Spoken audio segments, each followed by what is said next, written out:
Daily page Ulhasnagar, हमारी खबरें हमारी पहचान। कल्पना चौधरी, गणेशनगर समतानगर 1 मध्ये राहते।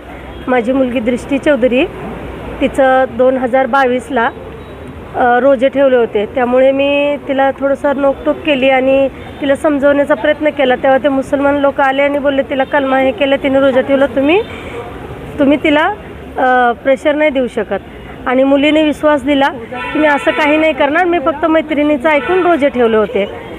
त्याच्यानंतर मी 26 जूनला लंडनला गेली। 26 जून 2022ला लंडनला गेली।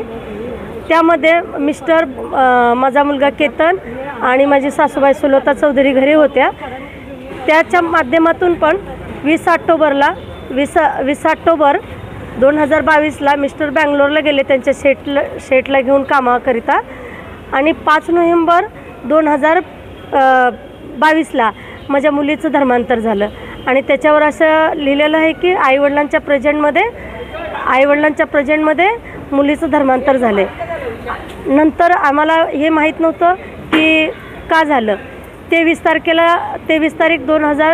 18 नोव्हेंबर 2022ला मी वापस आली आणि 23 नोव्हेंबर 5-5:30च्या दरम्यान मुलीने एक शहाजत पेपर दिला आणि बोलली आता तुला काय करायचं ते कर, मी धर्मांतर केले।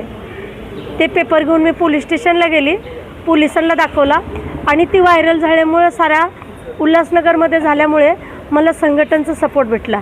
संघटनेच्या सपोर्टने मी आतापर्यंत मुलीला जहादीपासून वाचवण्याचा प्रयत्न करते।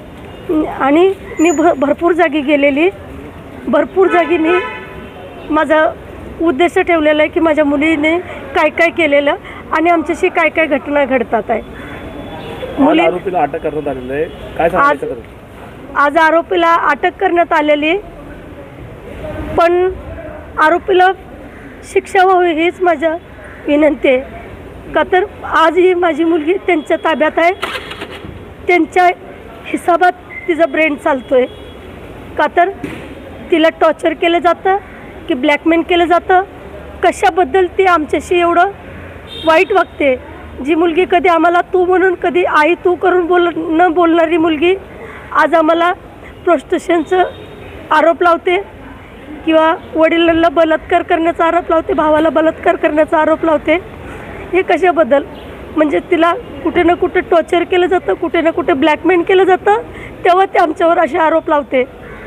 कल्पना, तुम्ही की फिर्याद काय दाखल केली आहे? म्हणजे काय फिर्याद हे दाखल केलेली आहे की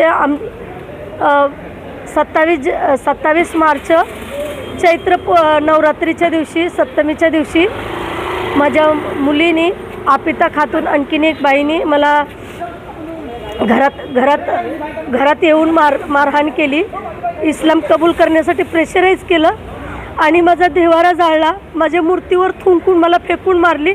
माझे मिस्टर तर खूप आजारी होते त्या दिवशी आणि 112 नंबरवर कॉल करून मुलीने पोलिसांना बोलवलं। रात्री 1 वाजता घराच्या बाहेर गेली आणि पोलिसांनी जेव्हा आम्हाला सपोर्ट केला तेव्हा पोलिसांना असं बोललं गेलं की तुम्ही हिंदू टेररिस्ट आहे म्हणून तुम्ही तिला सपोर्ट करता, मला सपोर्ट नाही करत असं बोलले।